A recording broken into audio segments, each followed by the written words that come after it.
అందరికీ నమస్కారం. నేను మీ మురళిని. ఈరోజు మనం కిమ్స్ బొల్లేని హాస్పిటల్లో ఉన్నాం. అలాగే plastic, cosmetic and air transplantation surgeon మన రవితేజ గారితో ఉన్నాం. మరి సార్ నమస్కారం.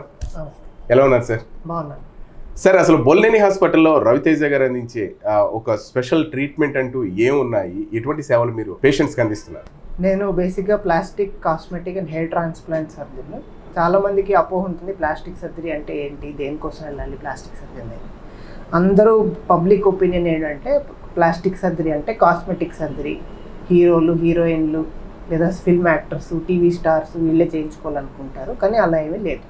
కాస్మెటిక్ సర్జరీ అంటే అది జస్ట్ ప్లాస్టిక్ సర్జరీలో ఒక 20% లేదా 10% ఒక భాగం మాత్రమే. సో కాస్మెటిక్ సర్జరీలో మనం ఇక్కడ బొలినేని హాస్పిటల్లో ఏమేమి చేస్తున్నాం అంటే ఫస్ట్ హెయిర్ ట్రాన్స్ప్లాంట్ సర్జరీస్ చేస్తాం. తర్వాత కళ్ళ కింద క్యారీ బ్యాగ్లు అంటాం, ఫుల్నెస్. ఓకే. సో అవి వాటి రిపేర్ చేస్తున్నాం. రైనోప్లాస్టీ అంటే ముఖ్యం ఏమన్నా చిన్నప్పుడు ఏమన్నా ట్రామా వల్ల కానీ, యాక్సిడెంట్ వల్ల కానీ, ఏమన్నా వంకరైనా లేదా షేప్ ఏమన్నా బాగాలేకపోయినా ఆ కరెక్టివ్ సర్జరీస్ చేస్తాం. అవి కాకుండా మనం గైనకోమాస్టీ అంటాం. అంటే యంగ్ బాయ్స్లో కొంచెం బ్రెస్ట్ ప్రొజెక్షన్ వచ్చినట్టు ఉంటుంది. అవి లైపోసక్షన్ అనే ప్రొసీజర్ ద్వారా ఫ్యాట్ అంతా మనం బయటికి తీయచ్చు. అలాగే అబ్డామినోప్లాస్టీస్ అంటాం. అంటే ఏమన్నా బాగా టమీ లేదా అన్వాంటెడ్ ప్లేసెస్లో ఫ్యాట్ ఉంటే అవన్నీ కూడా మనం కరెక్షన్స్ చేయొచ్చు. ఇలా చాలా ప్రొసీజర్స్ ఉన్నాయి, అవన్నీ మనం కిమ్స్లో చేస్తాం. అది కాకుండా ప్లాస్టిక్ సర్జరీలో మనం ట్రామా అంటే యాక్సిడెంట్ కేసులు వస్తూ ఉంటాయి. వాటికి హ్యాండ్ ఫ్రాక్చర్స్ అవ్వడం కానీ లేదా ఫేషియల్ బోన్ ఫ్రాక్చర్స్ కానీ ఇలాంటి యాక్సిడెంట్ కేసెస్ బాగా ఎక్కువ చేస్తున్నాం. బర్న్స్ అంటే కాలిన గాయాలు. సో ఈ కాలిన గాయాలు కూడా ప్లాస్టిక్ సర్జరీలో చాలా ఇంపార్టెంట్ పార్ట్. ప్లాస్టిక్ సర్జరీస్ చేస్తాం, కరెక్షన్స్ అవన్నీ. ఓకే. అవి కాకుండా ఇంకా డయాబెటిక్ ఫుట్ అంటే డయాబెటిక్ పేషెంట్స్లో అల్సర్స్ వచ్చేస్తూ ఉంటాయి. సో అల్సర్కి సంబంధించిన ట్రీట్మెంట్. ఇంకా ఫైలేరియాసిస్, ఎలిఫెంటియాసిస్ అంటాం. సో ఇదంతా బాగా లావ్ అయిపోతుంది. అది కాకుండా ఇంకా చిన్నపిల్లలకి గ్రహణం మొర్రి ఇలాంటి కంజనైటల్ డిఫార్మిటీస్ ఉంటాయి. అవి కూడా ఇక్కడ ట్రీట్మెంట్స్ బొల్లేని హాస్పిటల్లో అందిస్తున్నాం. సార్, కాస్మెటిక్ సర్జరీకి ప్లాస్టిక్ సర్జరీకి బిట్వీన్ తేడా ఏంటి? అదే మీకు ఇప్పుడు చెప్పాను కదా, ప్లాస్టిక్ సర్జరీలో కాస్మెటిక్ సర్జరీ అనేది ఒక భాగం మాత్రమే. ఓకే. కాస్మెటిక్ సర్జరీ చాలా మంది ఇప్పుడు వేరే వేరే వాళ్ళు కూడా కాస్మెటిక్ సర్జన్స్ అని పేరు పెట్టుకుంటారు. కాకపోతే ప్లాస్టిక్ సర్జరీ చేసిన వాళ్ళే కాస్మెటిక్ సర్జన్స్. ప్లాస్టిక్ సర్జరీ అంటే చాలా కాస్ట్తో కూడుకున్నదని ఒక అపోహ ఉంది ప్రజల్లో. దానికి మీరు ఏమంటారు? కాస్ట్తో కూడుకుని ఏం కాదు. మనం ఇక్కడ రాజమండ్రిలో రీజనబుల్ ప్రైసెస్కే చేస్తున్నాం. కాస్ట్ అనేది వేరియస్ ఫ్యాక్టర్స్ మీద, అంటే టైప్ ఆఫ్ సర్జరీ కానీ లేదా ఏ ప్లేస్లో మీరు చేయించుకుంటున్నారో అనే దాన్ని బట్టి కూడా ఆధారపడుతుంది. మీరు ఇప్పటి వరకు చాలా క్లిష్టమైంది సక్సెస్ అయిన ఆపరేషన్ అంటే ఏదైనా ఉందా ఇప్పటి వరకు చేసినట్లు? చేసాము. ఇక్కడ యాక్చువల్లీ ఒక కాస్మెటిక్ సర్జరీస్ చాలానే చేసాము. కాకపోతే ఏంటంటే ఒక సాఫ్ట్వేర్ ఇంజనీర్ యూఎస్ నుంచి వచ్చారు. ఆవిడ అన్ఫార్చునేట్లీ ఒక యాక్సిడెంట్లో ఆవిడకు ఫింగర్ కట్ అయిపోయింది. సో అది మనం సక్సెస్ఫుల్గా we could restore that finger. అంటే మళ్ళీ రీప్లాంట్ చేసాం. ఆవిడ మామూలుగా టైప్ చేసుకుంటున్నారు. అంటే మామూలుగా ఫింగర్ ఒకటే అనుకుంటాం, కానీ మనకి ఆ రక్తనాళాలు అన్నీ మనం జాగ్రత్తగా రిపేర్ చేయాలి, లేదంటే బ్లడ్ సప్లై రాదు, అది బ్లాక్ అయిపోతుంది. ఇప్పుడు కాస్మెటిక్ సర్జరీలో ఫేస్ యొక్క కొన్ని భాగాలు కానివ్వండి, మొహం అందంగా కనిపించడానికి కానివ్వండి, ఇవన్నీ ట్రీట్మెంట్ ఇప్పుడు ఎక్కువగా హైదరాబాద్, బెంగళూరు ఇటువంటి ఏరియాలో చాలా ప్యాషన్గా చేయించుకుంటూ ఉన్నారు చాలా మంది. దానికి ఇప్పుడు రాజమండ్రిలో అటువంటి ఫెసిలిటీ మన బొల్లేని హాస్పిటల్లో ఉందని అనుకోవచ్చా? ఉంది. కాకపోతే నేను చిన్న కరెక్షన్, అందాన్ని పెంచడానికి కాదు, బేసికల్లీ ఎవరి కాన్ఫిడెన్స్ పెంచడానికి. ఇప్పుడు ఒక బట్టదలు ఉందంటే అదేమి మనకి ఏం జబ్బేం కాదు, అది న్యాచురల్ ప్రాసెస్, ఏజింగ్. కానీ దానివల్ల ఎవరికన్నా నాకు కాన్ఫిడెన్స్, నేను నలుగురిలోకి వెళ్ళలేకపోతున్నాను, నాకు కొంచెం ఇబ్బందిగా ఉంది అంటే there are surgeries to correct it. చిన్న ప్రొసీజర్స్ చేయించు, హెయిర్ ట్రాన్స్ప్లాంట్ లాంటి ప్రొసీజర్స్ చేయించు. లేదా ముక్కు నాకు వంకరగా ఉంది, ఇలా చిన్నప్పుడు ఏదో యాక్సిడెంట్ అవ్వడం వల్ల ఇలా వంకర అయిపోయింది, లేదా మామూలుగానే వంకర అని నలుగురిలోకి బయటకు వెళ్ళలేకపోతున్నాను అనుకుంటే చిన్న చిన్న సర్జరీస్ ఉంటాయి. ఆ సర్జరీస్ చేసుకుని మనం కరెక్ట్ చేసుకుంటే ఏంటంటే మనకి కాన్ఫిడెన్స్ వస్తుంది. అదేదో అందం పెంపొందించడానికి కాదు, జస్ట్ వాళ్ళకి ఒక కాన్ఫిడెన్స్ బూస్ట్. ఓకే. సమాజంలో వాళ్ళు మామూలుగా నాకేమి నార్మల్గా ఉన్నాను, నేను బాగానే ఉన్నాను అనే దానికి. అంటే మీరు ఇప్పుడు అన్నారు యాక్సిడెంట్లో ఏదైనా ముక్కు ఇబ్బంది అయినా, యాక్సిడెంట్ అయి ఉండొచ్చు, మనకి కాల్ బర్న్స్ అవుతూ ఉంటాయి, కాలిపోతూ ఉంటాయి, వాళ్ళకి డిఫార్మిటీస్ ఉంటా ఉంటాయి. అంటే వాళ్ళని నార్మల్ సమాజంలోకి అందరూ, మేము కూడా మామూలు మనుషులనే తీసుకెళ్ళడానికి ప్లాస్టిక్ సర్జరీ విల్ హెల్ప్. అంటే చాలా మంది చప్పిడి ముక్కుతో ఉంటారు, చిన్నప్పటి నుంచి పుట్టిన వాళ్ళలోనే ఉంటారు, లైక్ నేనే ఉన్నాను అనుకుందాం. దాన్ని ఇంకా మనం కొటేలేసిన ముక్కుల అందంగా తీర్చిదిద్దడానికి ఇటువంటి కాస్మెటిక్ సర్జరీలో ఉపయోగపడతాయి అంటారా? కాస్మెటిక్ సర్జరీస్ ఉంటాయి, కాకపోతే ఇందులో మనం బ్యాలెన్స్ చేసుకోవాలి. ఏంటంటే మన ముక్కు షేప్ కంప్లీట్గా మార్చిస్తే మన ఫంక్షనల్ ఆస్పెక్ట్, అంటే మన ఊపిరి తీసుకోవడం, ముక్కు ఓన్లీ కనిపించడానికి కాదు కదా, మనకి ఏంటంటే ఊపిరి తీసుకోవాలి, వదలాలి, ఫిల్టరేషన్ ప్రాసెస్ ఉంటుంది, అవన్నీ కూడా ఉంటాయి. అది రెండు బ్యాలెన్స్ చేసుకోవాలి. అంటే ఫంక్షనల్ ఆస్పెక్ట్ అంటే మనం దాన్ని దేనికోసం అయితే దేవుడిది ఇచ్చాడో అది చూసుకోవాలి, ప్లస్ ఎస్థెటిక్స్ అంటే బాగా కనిపించడానికి కూడా చూసుకోవాలి. ఆ రెండు బ్యాలెన్స్ చేసుకుని మనం సర్జరీ చేస్తాం. సార్, ప్లాస్టిక్ సర్జరీ చేసిన తర్వాత అసలు మచ్చలు అనేవి ఉండవు, కనపడవు అని అంటారు, అది ఎంతవరకు నిజం అంటారు? అంటే మచ్చలు అంటే స్కార్స్ అని మీరు అడిగేది. స్కార్స్ అనేవి ఏంటంటే బేసిక్లీ అది హీలింగ్ ప్రాసెస్లో ఒక భాగం. స్కార్స్ లేకుండా ఏ సర్జరీ ఉండదు. కాకపోతే ప్లాస్టిక్ సర్జరీలో మనం చాలా ఫైన్ టెక్నిక్స్ వాడతాం. అంటే మనం టిష్యూని పట్టుకునే విధానం కానీ వేరే సర్జన్స్ కన్నా కొంచెం ఫైన్ టెక్నిక్స్ వాడి ఆ స్కార్ వీలైనంత మినిమం, అంటే తక్కువ స్కార్ లేదా ఆ స్కార్ కనిపించకుండా మన స్కిన్ ఫోల్డ్స్లో కానీ కలిసిపోయేటట్టు స్ట్రాటజిక్గా ప్లేస్ చేస్తాం. ఇన్సిషన్స్ కానీ ఆ టెక్నిక్స్ కానీ వీలైనంత తక్కువ పడేలా చేస్తాం. అసలు మచ్చే లేకుండా ఏ సర్జరీ అవ్వదు. ఏ సర్జరీ అవ్వదు. ఈ ప్లాస్టిక్ సర్జరీ చేసిన తర్వాత కానివ్వండి, చేయించుకున్న తర్వాత కానివ్వండి, రిస్క్ ఏమన్నా ఉంటుందంటారా? రిస్క్ చాలా మంచి క్వశ్చన్ అడిగారు. అంటే చాలామంది వచ్చి అడుగుతూ ఉంటారు, మేము ఈ సర్జరీ చేయించుకుంటే పలానా వాళ్ళు చనిపోయారు, న్యూస్ పేపర్స్లో వస్తూ ఉంటాయి. దీంట్లో స్పెసిఫిక్గా ప్లాస్టిక్ సర్జరీ వల్ల రిస్క్ పెరగడం అలా ఏమి ఉండదు. మనం ఏ ఇంజెక్షన్ చేయించుకున్నా ఎంతో కొంత రిస్క్ ఉంటుంది, అంతే రిస్క్ ప్లాస్టిక్ సర్జరీలో కూడా ఉంటుంది. ఇప్పుడు మనం ఎలా అంటే ఇప్పుడు రోడ్డు మీదకి వెళ్తాం, నాకు యాక్సిడెంట్ అవ్వకుండా ఉంటుంది, రిస్క్ ఉంటుందా అన్నది అయితే ఎలాగో అంతే. మిగతా సర్జరీస్కి ఎంత రిస్కో ప్లాస్టిక్ సర్జరీకి అంతే రిస్క్. దీనివల్ల ఎక్స్ట్రా రిస్క్ ఏమి ఉండదు లైఫ్కి. సేఫ్ మంచి ప్లేస్లో మంచి సర్జన్ దగ్గర, well equipped hospital, ICU setup, మంచి అనెస్థెటిస్ట్, మంచి టీం ఉన్న దగ్గర చేయించుకుంటే సేఫ్. ఇప్పుడు ఎలాగైతే మంచి car, safety belt, air bags ఉన్న కార్లో ట్రావెల్ చేస్తే ఎంత సేఫ్, ఇది కూడా మంచి హాస్పిటల్లో చేయించుకుంటే ప్లాస్టిక్ సర్జరీ కానీ కాస్మెటిక్ సర్జరీ కానీ safety, better safety, patient outcomes కూడా బాగుంటాయి. సార్, తర్వాత ఎయిర్ ట్రాన్స్ప్లాంటేషన్కి వద్దాం. ఈ ఎయిర్ ట్రాన్స్ప్లాంటేషన్ అనేది సర్టన్ ఏజ్ వాళ్ళే చేయించుకోవచ్చా, కాస్త ఏజ్ బార్ అయిన వాళ్ళు కూడా తన ఆత్మవిశ్వాసం పెంపొందించుకోవడానికి అన్నట్టు వాళ్ళు చేసుకోవచ్చా, ఎంతవరకు చేసుకోవచ్చు, ఎంత ఏజ్ వరకు లిమిట్ ఉంది దీనికి? అంటే స్పెసిఫిక్గా ఏజ్ లిమిట్ ఏమీ లేదు, కానీ 25 years లోపు వాళ్ళకి చేయం. ఎందుకు అంటే వాళ్ళకి అంటే బాల్డ్నెస్ ప్యాటర్న్స్ ఇంకా డెవలప్ అవ్వవు. సో ఇప్పుడు అప్పుడే మనం 25 years లోపు ఉన్న యంగ్ పీపుల్ వస్తారు, సార్ నాకు జుట్టు రాలిపోతుంది, నాకు జుట్టు పెట్టండి అని వస్తారు. సో అదేంటంటే మనకి ఎంతవరకు పోతుంది, ఎంతవరకు ఉంటుందని అప్పుడే అసెస్ చేయలేము 25 years వచ్చేంతవరకు.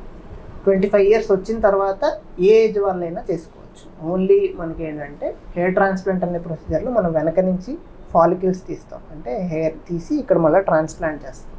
సో వాళ్ళకి డోనర్ ఉండాలి, అంటే వెనక సఫిషియెంట్ హెయిర్ ఉంటే మనం చేయొచ్చు. ఏజ్తో పని లేదు, 25 years దాటి ఉండాలి, వెనక మనకి డోనర్ ఏదైతే ఎక్కడి నుంచి అయితే మనం తీయాలనుకుంటున్నామో అక్కడ సఫిషియెంట్ హెయిర్ ఉండాలి. అదొక్కటే క్రైటీరియా. ఓకే, ఇప్పుడు మీరు చెప్పారు వెనకాల హెయిర్ ఉండాలి, ఆ హెయిర్ తీసి మనం ట్రాన్స్ప్లాంటేషన్ చేస్తాం. వెనకాల కూడా హెయిర్ లేని వాళ్ళు ఉన్నారనుకుందాం సపోజ్, ఇప్పుడు బోల్డ్ హెడ్ బాగా ఎక్కువగా ఉంది అనుకుందాం, వాళ్ళ పరిస్థితి ఏంటి? సో వెనక కూడా తక్కువ ఉంటే నెక్స్ట్ ఆప్షన్ మనం బియర్డ్, గెడ్డం ఉంటే అక్కడి నుంచి తీయచ్చు. కాకపోతే అక్కడి నుంచి మనకు బాగా ఎక్కువ ఫాలికల్స్ ఏమి రావు. నెక్స్ట్ చెస్ట్ హెయిర్ నుంచి తీయచ్చు. చెస్ట్ హెయిర్, ఈ బాడీ హెయిర్ తీయచ్చు, కానీ ఛాన్సెస్ తక్కువ, 50% సక్సెస్ అయ్యే ఛాన్సెస్ ఉంటాయి. చాలా మంది అపోహ ఏంటంటే ఎయిర్ ట్రాన్స్ప్లాంటేషన్ కృత్రిమంగా హెయిర్ పెడతారన్నది ఒక అపోహ ఉంది. అంటే మన హెయిర్ మాత్రమే తీసి మీరు ప్లాంటేషన్ చేస్తారు. అది మీరు కృత్రిమంగా పెట్టేది, బయట హెయిర్ పెట్టేది, అది విక్స్, హెయిర్ ప్యాచెస్ అంటాం. ఓకే, అది వేరు. హెయిర్ ట్రాన్స్ప్లాంట్ అంటే మన బాడీలో ఉన్న వెనక, మనకి వెనక కొంచెం ఎంత బట్టతలు వచ్చినా చూడండి వెనక మాత్రం ఉంటుంది చాలా, అక్కడ జుట్టు పోదు. సో అదేంటంటే మనకి ఆండ్రోజన్ రెసిస్టెంట్ హెయిర్ అంటాం, అంటే మన హార్మోన్స్కి ఆ హెయిర్ ఫాలికల్ డ్యామేజ్ అవ్వదు. సో అది తీసి పెడతాం. అంటే దీనికి ఏజ్ ఫ్యాక్టర్స్ అంటే ఏమీ లేదా సార్? ఏజ్ అది చెప్పాను కదా, 25 years లోపు మనం యూజువలీ. అది కాదు, అంటే ఏజ్డ్ పర్సన్స్ ఉంటారు కదా, ఓ 50 years కానివ్వండి, ఓ 60, వాళ్ళు కూడా చేయించుకోవచ్చు అంటారు? చేయించుకోవచ్చు, ప్రొవైడెడ్ వాళ్ళకి వెనక సఫిషియెంట్ హెయిర్ ఉండాలి. అంటే మనం ఇక్కడ నుంచి హెయిర్ తీసిన తర్వాత ఇక్కడ జుట్టు లేకుండా పలచబడి సఫిషియెంట్ హెయిర్ ఉంటే మనం చేయొచ్చు. ఇప్పుడు ఈ ఎయిర్ ట్రాన్స్ప్లాంటేషన్ అయిన తర్వాత ఏమైనా సైడ్ ఎఫెక్ట్స్ ఉంటాయంటారా? సైడ్ ఎఫెక్ట్స్ అంటూ ఏ ఉండదు. ఇది యాక్చువల్లీ మెడికల్ ప్రొసీజరే, సర్జికల్ ప్రొసీజరే, కానీ సేఫ్ ప్రొసీజర్. అంటే ప్రాపర్ సెంటర్లో మనం చేయించుకుంటే సేఫ్ ప్రొసీజరే. ఏమి సైడ్ ఎఫెక్ట్స్ ఏ ఉండవు. కొంచెం స్వెల్లింగ్ ఒక 2-3 డేస్, ఒక 10 డేస్ వరకు మనం కొంచెం కేర్ తీసుకోవాలి. అంటే మనం పెట్టిన ఫాలికల్స్ ఊడిపోకుండా కేర్ తీసుకోవాలి. వన్స్ అవి సెట్ అయితే, అవి వన్స్ టేకప్ అయిపోతే ఇంక తర్వాత ఏమి పెద్ద ఇష్యూ ఏమి ఉండదు. వన్స్ ప్లాంటేషన్ చేసిన తర్వాత హెయిర్ మామూలు మన హెయిర్లో ఇలా పట్టుకుని గుంజినా, ఇలా గట్టిగా లాగినా ఊడిపోవడం అంటూ ఉంటుందా? అంటే మనం ఇప్పుడు ఫాలికల్స్ తీసే చెప్పాను కదా, మనం ఆండ్రోజన్ రెసిస్టెంట్ అంటే మనకి హార్మోన్స్కి రియాక్ట్ అవ్వని హెయిర్ తీసుకుంటాం. టేకప్ అయిపోయి దానికి స్ట్రెంగ్త్ రావడానికి టైం పడుతుంది. అప్పటి వరకు మనం జాగ్రత్తగా మెయింటైన్ చేసుకుంటే నార్మల్ హెయిర్ లానే. అంతకు ముందు ఉన్న ఫాలికల్స్ ఆల్రెడీ మనకున్న జుట్టు ఊడిపోవచ్చు, కానీ ఈ జుట్టు ఏమి ఊడదు. సరే, ఈ ప్లాంటేషన్ అయిన తర్వాత మెడిసిన్స్ ఎక్కువగా యూజ్ చేయాలా? లేదు అని అంటే వన్స్ మీరు చెప్పినటువంటి విధంగా ఒక 1 month కానీ ఏదో చెప్తారు కదా మీరు, అట్లా అయిపోయిన తర్వాత మామూలుగా ఉండొచ్చా? మామూలుగానే ఉండొచ్చు. ఒక 6 months మాత్రం మనం కొంచెం లోషన్స్ అవన్నీ ఇస్తాము. లోషన్స్, టాబ్లెట్స్ అవన్నీ వాడి 6 months తర్వాత నెమ్మదిగా విత్డ్రా చేసుకుంటూ వస్తాం. వన్స్ సెట్ అయిన తర్వాత మోస్ట్లీ చాలామంది పేషెంట్స్కి అవసరం పడదు. కొంతమందికి పెట్టిన తర్వాత కూడా ఏమైనా హెయిర్ ఫాల్ ఉంటే మెడిసిన్స్ కంటిన్యూ చేయాల్సి వస్తుంది.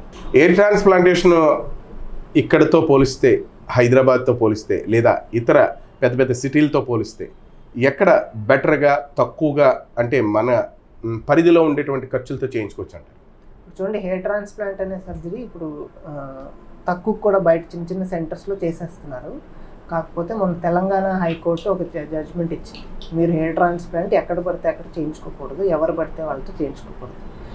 ఐదర్ ఎండి డర్మటాలజీ, మీ డాక్టర్ ఎండి డర్మటాలజీ చేసి ఉండాలి, లేదా ఎంసీహెచ్ ప్లాస్టిక్ సర్జన్ చేసి ఉండాలి. వీళ్ళిద్దరితోనే అఫీషియల్గా మీరు హెయిర్ ట్రాన్స్ప్లాంట్, తెలంగాణ హైకోర్టు ఇచ్చిన జడ్జ్మెంట్. సో ఏమవుతుందంటే ఈ కాస్ట్ అనేది మనకి సెంటర్ బట్టి, అంటే చిన్న సెంటర్లో చేసుకుంటే తక్కువ అవుతుంది, హైదరాబాదు లేదా ఢిల్లీ, ముంబై వెళ్తే అక్కడ కాస్ట్ పెరుగుతుంది. సో మన రాజమండ్రిలో మనం రీజనబుల్ కాస్ట్కి చేస్తున్నాము. సో కాస్ట్ పెద్ద ఇష్యూ కాదు ఇక్కడ, అట్లీస్ట్ మన బొల్లేన్ హాస్పిటల్లో అఫోర్డబుల్ ప్రైస్ చేస్తాం. సార్, ఇంకో విషయం, బాగా ఫ్యాట్గా ఉండి బరువు ఎక్కువగా ఉన్న వాళ్ళని కొవ్వు కరిగించి సన్నగా చేయడానికి ఇక్కడ మీరున్నారు, అది ఎంతవరకు కరెక్ట్ చేస్తారు? అట్లా మీరు అడుగుతున్నది లైపోసక్షన్. లైపోసక్షన్ అంటే ఎక్కడన్నా ఎక్సెస్ ఫ్యాట్ ఉంటే మనం దాన్ని లిక్విఫై చేసి బయటికి తీయచ్చు మెషిన్స్ ద్వారా. చిన్న ప్రొసీజర్ అది చేయొచ్చు. కాకపోతే అది వెయిట్ లాస్ సర్జరీ కాదు. ఇప్పుడు అందరికీ క్లియర్ చేయాల్సింది ఏంటంటే బరువు తగ్గడానికి మనం చేసే సర్జరీ కాదు. అదేంటంటే బాడీ కంటూరింగ్ సర్జరీ అంటాం. అంటే మనకి ఏదన్నా ప్లేస్లో ఎక్స్ట్రా ఫ్యాట్ ఉంటే అది మనం బయటికి తీసేసి కొంచెం షేప్ అందించడానికి చేసే సర్జరీ. అంతేగాని వెయిట్ లాస్కి వేరే సర్జరీస్ ఉంటాయి, బేరియాట్రిక్ సర్జరీస్ అని, లేదా ఎండోస్కోపిక్ ప్రొసీజర్స్ ఉన్నాయి కొత్తగా డెవలప్ అయ్యి, అవన్నీ చేసుకుంటే వెయిట్ లాస్కి పనికొస్తుంది. లైపోసక్షన్ మాత్రం వెయిట్ లాస్కి ప్రిస్క్రైబ్ చేసే ప్రొసీజర్ కాదు. సార్, చాలా మందికి కాళ్ళకి చేతులకి పుండ్లు పడుతూ ఉంటాయి, అంటే షుగర్ పేషెంట్లు కానివ్వండి, రిమైనింగ్ ఇంకా మిగిలిన వాళ్ళు ఎవరికైనా కానీ, దాన్ని మీరు ఎలా ప్రివెంట్ చేస్తూ ఉంటారు? దానికి సంబంధించి మీరు ఎట్లా ట్రీట్ చేస్తూ ఉంటారు? సో మెయిన్లీ మనకి ఎక్కువ వచ్చేది ఇక్కడ డయాబెటిక్ ఫుట్ అంటాం. డయాబెటిక్ ఫుట్ అంటే షుగర్ పేషెంట్స్లో షుగర్ ఎక్కువ అయిపోవడం వల్ల కాళ్ళకి పుళ్ళు పడిపోతూ ఉంటాయి. సో దానికి మన యూజువలీ ఏమంటే అది బాగా సెప్టిక్ అయిపోతుంది, త్వరగా ఇన్ఫెక్షన్ స్ప్రెడ్ అయిపోతుంది, కాలు తీసేయాల్సిన పరిస్థితి వరకు వస్తుంది ఒక్కొక్కసారి. మనం ఇక్కడికి వస్తే వీలైనంత వరకు సేవ్ చేయడానికి ట్రై చేస్తాం. కాకపోతే బెస్ట్ ఏంటంటే ఎప్పుడు ప్రివెంట్ చేసుకోవాలి, పుండు రాకుండా ప్రివెంట్ చేసుకోవడానికి. దానికి ముఖ్యంగా నేను చెప్పేది ఏంటంటే ఫస్ట్ మీ ఫిజిషియన్ షుగర్ మెడిసిన్స్ ఇస్తారు కదా, డైట్, ఎక్సర్సైజ్ ఇవన్నీ చూసుకుని ఫస్ట్ షుగర్ కంట్రోల్లో పెట్టుకోవాలి. నెక్స్ట్ డైలీ మన కాళ్ళు స్నానం చేసినప్పుడు కానీ ఆ తర్వాత కానీ వాష్ చేసుకుని డైలీ మన కాళ్ళు చూసుకుంటూ ఉండాలి. ఏమన్నా పుళ్ళు ఉన్నాయా, లేదా ఏమన్నా గుచ్చుకుందా, లేదా ఇంకేమన్నా రాయి ఏమన్నా ఇరుక్కుందా ఏంటి చూసుకుంటూ ఉండాలి. థర్డ్ ఏంటంటే షుగర్ చెప్పులు ఉంటాయి, డయాబెటిక్ ఫుట్వేర్ అంటాం. అవి ఏంటంటే షుగర్ చెప్పులు ఇంట్లో ఇంకా బయట కంపల్సరీ వాడాలి. చెప్పులు లేకుండా నడవకూడదు షుగర్ పేషెంట్స్ అనేవాళ్ళు. ఎందుకంటే వాళ్ళకి షుగర్ వల్ల స్పర్శ తగ్గిపోతూ ఉంటుంది. ఏమన్నా ముళ్ళు గుచ్చుకున్నా, ఇంకేమన్నా గుచ్చుకున్నా, ఇంకేమన్నా వాళ్ళకి స్పర్శ తెలియదు. ఆ తెలియకపోవడం వల్ల దాని మీదే నడిచేయడం వల్ల అది గ్రాడ్యువల్గా పుండు పడిపోతూ ఉంటుంది. సో దానికోసం మనం షుగర్ చెప్పులు ఎప్పుడు షుగర్ చెప్పులు వేసుకునే నడవాలి. సార్ ఫైనల్గా మా వ్యూవర్స్కి మీరు చెప్పే సలహా ఏంటి? అంటే ఇక్కడ మీరు ఇచ్చే ట్రీట్మెంట్లు ఎటువంటి ట్రీట్మెంట్లు ఇస్తారు మరొకసారి? అదే చెప్పాను కదా, యాక్సిడెంట్ కేసులు మెయిన్, తర్వాత trauma, burns, cosmetic surgery, hair transplant, liposuction ఇలాంటి కాస్మెటిక్ ప్రొసీజర్స్ అన్నీ చేస్తున్నాం. డయాబెటిక్ ఫుడ్ చాలా ఫ్రీక్వెంట్గా చేస్తున్నాం. సో ఇవన్నీ మనకి వీలైనంత ఈ గోదావరి జిల్లాలో కార్పొరేట్ సెటప్లో చాలా అఫోర్డబుల్ ప్రైసెస్లో మనం ట్రీట్మెంట్స్ ప్రొవైడ్ చేస్తున్నాం. సో ఈ చుట్టుపక్కల ఎక్కడ ఈ కార్పొరేట్ హాస్పిటల్స్ ఎక్కువ ఏమి లేవు. సో మన కార్పొరేట్ హాస్పిటల్లో ఉన్న అడ్వాంటేజ్ ఏంటంటే అన్ని డిపార్ట్మెంట్స్ ఒక్క చోటే ఉంటాయి. అంటే వాళ్ళకి వచ్చే వాళ్ళకి హార్ట్ ప్రాబ్లం ఉండొచ్చు, లేదా వేరే ఏమన్నా ప్రాబ్లం ఉండొచ్చు, అక్కడి నుంచి మళ్ళీ 2-3 చోట్లకి తిరగాల్సిన అవసరం లేదు.